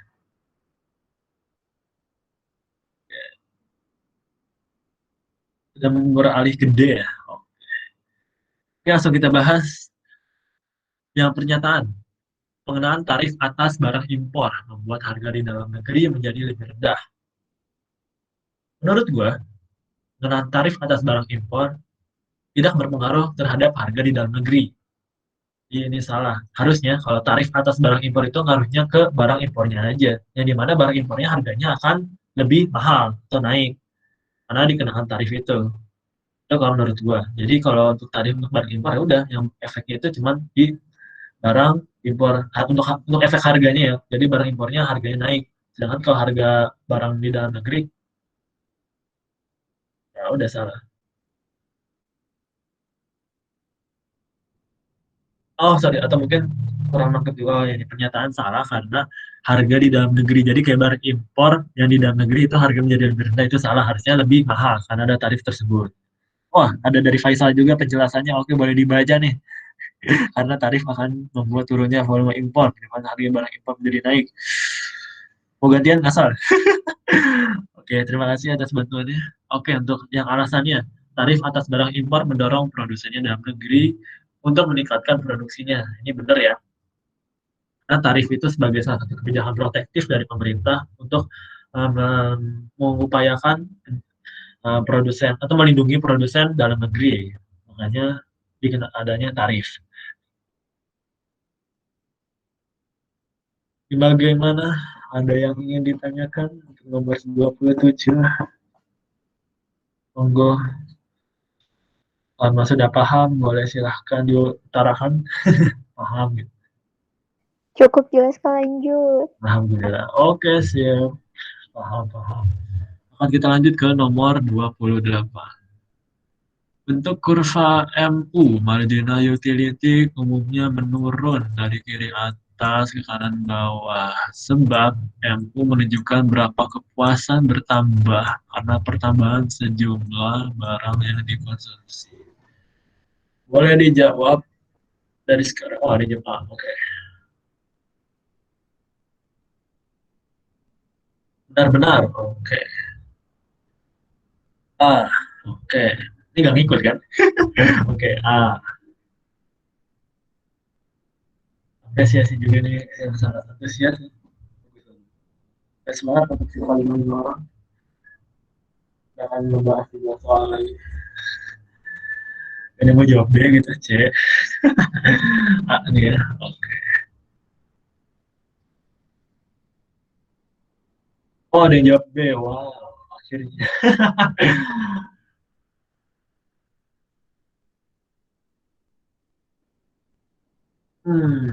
Ada yang jawab. Oh, ada yang jawab C. MU itu semakin menurun. Enggak juga. MU pasti naik. MU itu naik. Sebentar dijelasin deh. Oke, ada yang langsung melenceng ke C. Benar, salah. Ada A atau B. Oh, sangat ragu ya. C. Karena ini kayak juga ya. Oke, mungkin karena sudah mungkin malam juga ya, langsung gue jelaskan menurut pendapat gue. Silahkan disanggah atau pendapat kalian, oke lah, bebas. Untuk yang pernyataan, kurva MU umumnya bergerak menurun dari kiri ke atas ke kanan bawah. Jadi kayak gini kan, kiri atas, kanan bawah. Segmen lah ya. Nah, Oke, menurut gue ini adalah salah ya. Kenapa? Karena, oke, gue gambarin dulu kurva TU-nya. Set, sorry, kurang bagus. Set, set. Kurva TU awalnya gini, terus set, maksimum turun. Nah, di sini ada kurva MRN. Nah, jadi di sini MU itu nggak menurun dari kiri atas ke bawah, tapi sempat naik. Set, tapi ntar turun. Set, sama dengan 0, ini TU-nya max. M di sini turun karena di sini penambahannya itu mulai melambat. Yang di sini awalnya bertambah 5, bertambah 10, di sini cuma nambah satu, sampai sampai cuman nambahnya nggak sama sekali atau alias sama dengan 0. Dan malah MU-nya jadi berkurang karena TU-nya juga berkurang. TU-nya naik, turun. Jadi nggak selalu bergerak dari kiri atas ke kanan bawah. Jadi dia juga bisa bergerak dari bawah ke atas. Jadi menurut gua pernyataannya adalah salah. Nah, di sini sebab atau alasannya, marginal utility menunjukkan berapa kepuasan bertambah karena pertambahan sejumlah barang yang dikonsumsi. Oke, di sini gua akan mengutarakan pendapat gua. Silahkan disampaikan. Kalau memang menurut kalian salah. Marginal utility menurut gua itu tambahan kepuasan dengan pertambahan satu unit barang yang dikonsumsi. Jadi kalau misalnya cuma sejumlah, menurut gua ini salah. Karena di sini kurang detail. Karena setahu gua kalau marginal itu tambahan satu unit dan sejumlah. Gimana? Ada penyanggahan? Betul ini jawabannya. Kalau menurut gue ya. Mana? Silahkan. Atau ingin masih dijelaskan atau emang untuk gimana untuk kalau Kak Safira dan Kak Riris apakah ada jawaban lain? Ya, ada masih juga kita terkecoh. Kenapa nih? Kenapa? Untuk yang ini ke nomor 28 nih, Kak. Kalau menurut saya sendiri sih, kalau yang ini marginal utility itu harusnya pertambahan satu unit. Tapi kalau di soal ditanya itu di ketahuinya sejumlah, itu menurut saya salah. Kalau menurut Kak Safira gimana? Iya sih, 1 unit sih harusnya.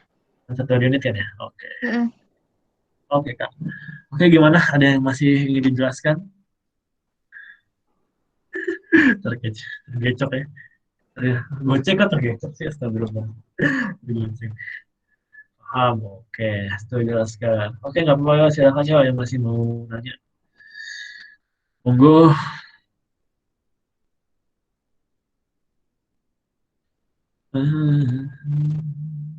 Ya, mungkin sudah cukup jelas ya. Oke, kita lanjut ke nomor 29.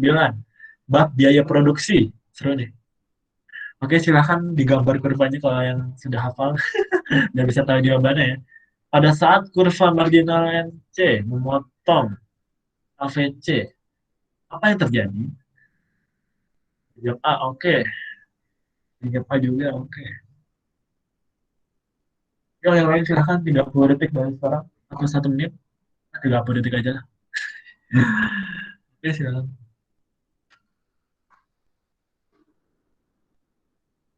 Karena AVC letaknya di bawah AC, maka saat AC sedang turun. Wow,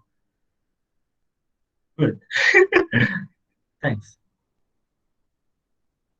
Pada yang lain sedang turun atau minimum? Minimum ini, sedang sedang turun atau minimum? Ini nanya yang mana nih? Kalau nanya di soal, itu lagi memotong ya. Tapi kalau untuk pernyataan yang satu tuh, yang satu itu average cost lagi turun ya. Beda kan turun dan minimum ya, beda ya. Tambahan biaya produksi, oke nggak apa-apa. Malam ini insya Allah paham. Asik, tapi sulit ekonomi. Saya juga bingung kalau orang bisa jago-jago ekonomi. Oke, nomor 29 kita akan bahas bersama-sama. Eh, eh, ini KMC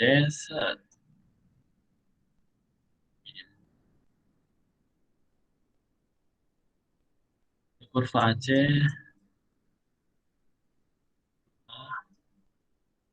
AVC. Ini di MC ya. Aduh sorry, agak nabrak dikit sama tetangga yang di atas. Nah, Di sini kita akan analisis ya, pernyataannya satu persatu ya. Di sini average cost turun pada saat di sini gue merahin dulu di sini ya. Maksudnya kalau si MC memotong AVC di sini. Memotong berarti AVC-nya lagi minimum. Oke, di sini nggak ada AVC minimum ya. Nah, tapi pada saat AVC minimum itu lagi memotong, berarti kalau memotong berarti lagi sama nih. Berarti MC sama dengan AVC. Ini sudah pasti benar. Oh, benar. Terus yang tiga, pada saat MC sedang memotong, MC-nya lagi naik nih. Naik ke atas. Nah, berarti yang tiga juga benar. Nah, yang satu, AC lagi turun. Nah, kenapa kita bisa tahu AC-nya bisa turun? Karena yang dipotong duluan itu si kurva AVC. Sedangkan si AC masih belum nih. Berarti pas AVC lagi dipotong nih, di sini ini titik potongnya. Nah, si AC masih turun nih. Nah, bentar, biar bisa diperjelas nih. Ini masih turun nih di sini. Masih belum dipotong nih si AC. Jadi si AVC duluan dipotong sama MC. Jadi pada saat AVC dan MC berpotongan, AC masih turun. Nih, set, nih, yang gue ingetin. Jadi, untuk opsi satu, ini benar. Jawabannya adalah A. 1, 2, dan 3 benar. Bagaimana yang masih belum paham? Perlu dijelaskan kembali dari soal nomor 29. Dan bisa kita pahami bersama sih. Gimana? Yuk. Paham, Kak. Oke, siap. Gimana untuk Devi? Sudah paham? Untuk soal ya minimal untuk nomor 29 ini. Kak, maaf. Sekali lagi. Oke. Pertama kita akan identifikasikan AVC dan MC potongnya di mana? Di sini ya. Nih, kemudian di situ terjadi kalau lagi perpotongan nih, itu berarti sama si MC sama AVC. Berarti yang dua itu benar, sudah pasti. Pokoknya kalau lagi berpotongan berarti itu sama. AVC minimum sama dengan MC gitu. Terus yang tiga, MC lagi naik. Itu juga benar. Karena pada saat ingin memotong AVC dan AC, itu MC lagi naik. Itu berarti tiga benar. Dan yang satu, itu AC lagi turun. Itu benar juga. Karena pada saat AVC dipotong, itu AC masih belum dipotong. Karena AVC kan di bawahnya AC. Jadi yang dipotong duluan itu si kurva AVC. Jadi pada saat AVC itu dipotong, AC masih turun seperti yang gue lingkarin di daerah ini. Dari itu opsi satu juga benar. Dan jawabannya adalah A. 1, 2, 3. Cepetan atau bagaimana silahkan diutarakan komplain. Tapi kalau masih sudah paham, silahkan boleh diutarakan juga paham. Kita bahas sebentar. Tapi itu kurvanya selalu kayak gitu ya, Kak? Bentuknya Ya, gitu. benar. Kurva biaya produksi ya gini aja. Nah, diubah-ubah. Dari mana dari sana gini ya.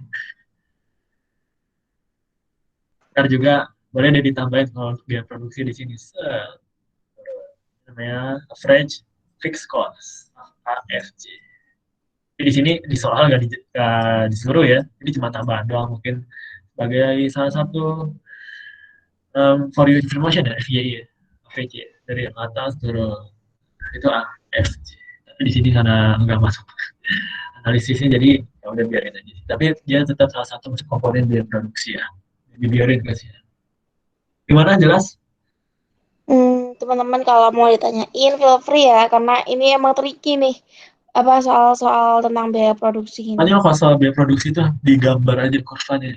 Benar banget. Karena kalau dikira-kira di otak oke sih boleh sih, tapi kayaknya jangan deh.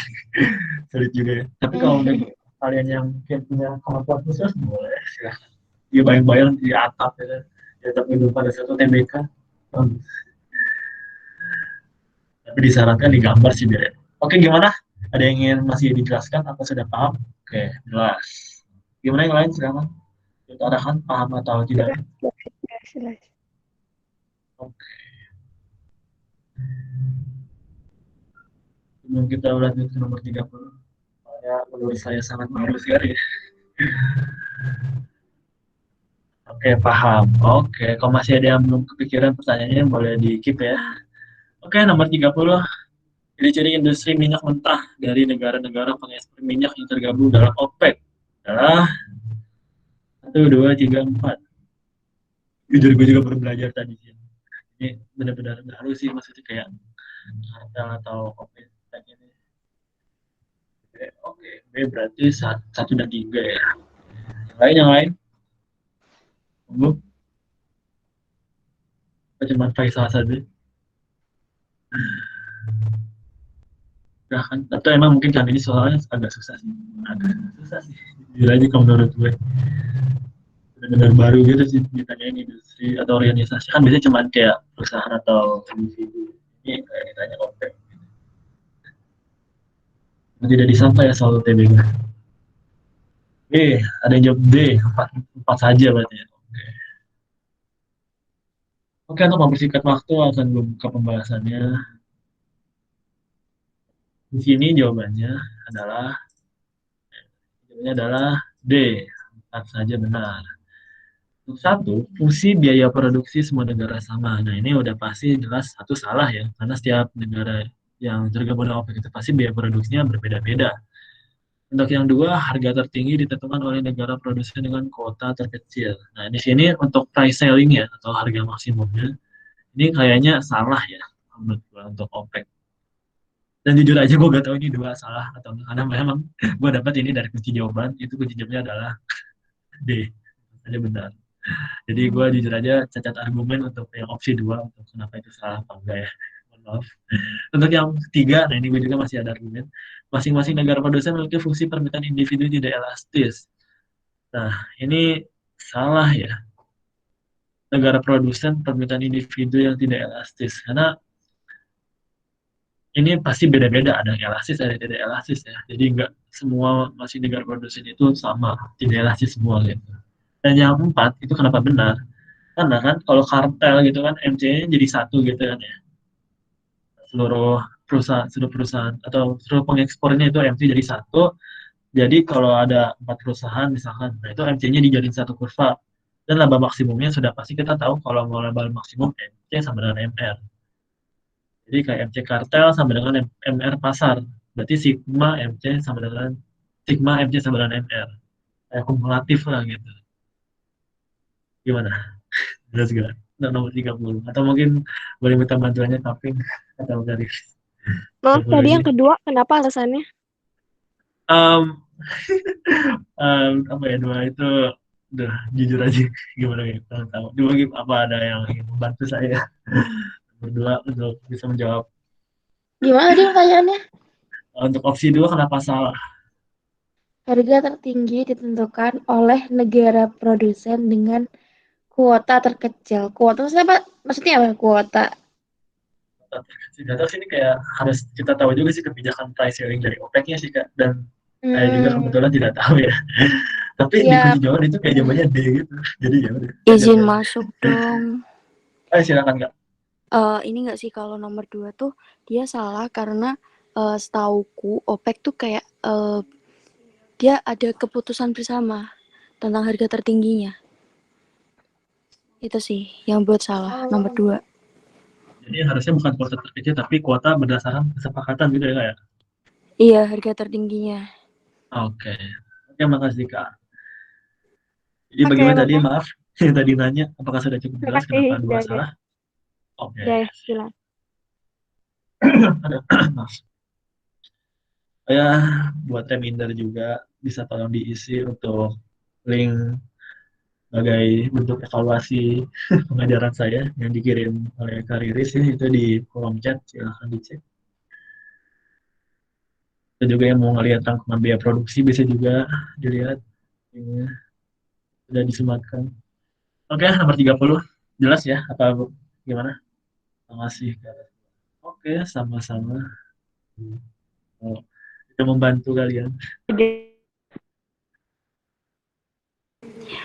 Diisi ya teman-teman. Boleh diisi 2 kali nih sama ping sekalian. Saya nggak tahu ping itu siapa, itu yang namanya Kak Safira Alif Aulia ya. Iya, ping itu Safira. Bagi yang mungkin tidak tahu ya. Dari awal ya guys, sebenarnya nama saya Ping. Gimana? Atau mungkin kalau yang soal-soal yang sebelumnya yang tadi yang udah kita bahas sebelum tapi masih ada yang nyantol mau ditanyain, boleh? Ya, Ya kan? untuk benar-benar memastikan kalau hari ini clear gitu. Dari soal-soal yang kita bahas ada pertanyaan nggak? Oke, masih Hamin 8, Hamin 9. Yo. Kalau teman-teman sudah paham, bolehlah diutarakan paham atau tidaknya biar bisa kita tahu nih yang di sini tuh paham atau enggak ya. Udah Kak, paham banget. Oke, terima kasih. Sangat jadi feedback kalau kalian paham sih. Ini paham. Yang lain gimana nih? Atau mungkin aku biar kenapa silakan. Kalau yang kayak apa namanya rumus-rumus dari multiplier gitu, maksudnya bingung makainya tuh pas kapan gitu. Oke, mau balik dulu ke soal yang tadi ya. Ini tuh kita menggunakan rumus multiplier biar bisa kita tahu pendapatan nasional itu bertambah atau berkurang dilihat dari kebijakan yang diambil oleh pemerintah atau keadaan sebenarnya. Misalkan kayak kalau diketahui fungsi konsumsi misalnya tetap 300 tambah 0,8 Y, tapi yang diketahui itu konsumsi rumah tangga malah berkurang. Konsumsi rumah tangga, bukan konsumsi rumah tangga, berarti, sorry. Kalau multiplier itu ada konsumsi otonomus, pajak, subsidi, investasi, pengeluaran pemerintah. Sama ada satu lagi itu net ekspor. Biasanya kalau yang net ekspor itu jangan ditanyain ya. Tapi untuk net ekspor sendiri itu rumus multipliernya 1 per MPC ditambah MPS atau MPC ya. Nah, untuk net ekspor itu 1 per pokoknya ada MPM itu marginal propensity to import. Itu bedanya dengan multiplier lainnya ya kalau untuk yang net ekspor. Tapi kalau yang untuk yang G atau G government expenditure, I atau A konsumsi otonomus itu menggunakan 1 per MPS. Kalau yang pajak min MPC per MPS, kalau subsidi MPC per MPS bisa pakai min. Dan di situ kita dapatin multiplier dari penurunan dengan penurunan keseimbangan pendapatan nasional yang dia sama dengan CIBNX. Itu tergantung juga di soalnya kalau tertutup atau terbuka ya. Kalau tertutup berarti NX-nya nggak ada atau net ekspornya. Karena kalau tertutup itu kita tidak melakukan perdagangan internasional. Tapi kalau terbuka berarti masuk juga NX. Ini masih ada soal lagi. Alhamdulillah sudah selesai. Wah, aku mau nambahin ya Zaidan. Boleh silakan. Kalau konsepnya multiplier tuh gini loh. Tadi kalau di soal kan dibilangnya kalau berkurang 70 triliun tuh pendapatan nasional gimana? Kalau kita nggak ngerti multiplier efek, itu orang pasti mikir ya kalau kurang 70 berarti berkurang 70 triliun. Ternyata enggak kan jawabannya. Kita harus tahu MPS-nya berapa dulu kayak gitu. Jadi ternyata pengurangan subsidi 70 triliun itu menyebabkan berkurang 280 triliun pada pendapatan nasional. Nah, ini kalian masih menghitung yang satu doang nih yang berefek dari subsidi. Ada soal multiplier yang kadang-kadang itu bagaimana kalau pengeluaran pemerintah berkurang dan pajak bertambah gitu. Nah, itu kita bisa lihat kira-kira pendapatan nasional itu nanti akan berkurang atau bertambah dari perubahan kedua sektor ini. Kayak gitu, itu yang kita pelajari di multiplier effect. Oke, terima kasih Kak atas tambahannya. Gimana, sudah cukup jelas mengenai multiplier effect? Mau tanya lagi boleh nggak? Kalau investasi gitu, kalau pas ditanyain investasinya bertambah atau berkurang gitu ya? Apa gimana? Ya, investasi juga bisa. Iya kan, investasi kan juga bisa. Kalau investasi itu dia multiplier effect-nya pakai 1 per MPS. Oh iya. Kalau net ekspor tadi karena aku masih bingung kalau net ekspor tadi karena ada apa? Net ekspor karena ada impornya nih. Gimana Zaidan tadi? Sebentar. Buka catatan dulu sebentar ya, biar tidak salah arah.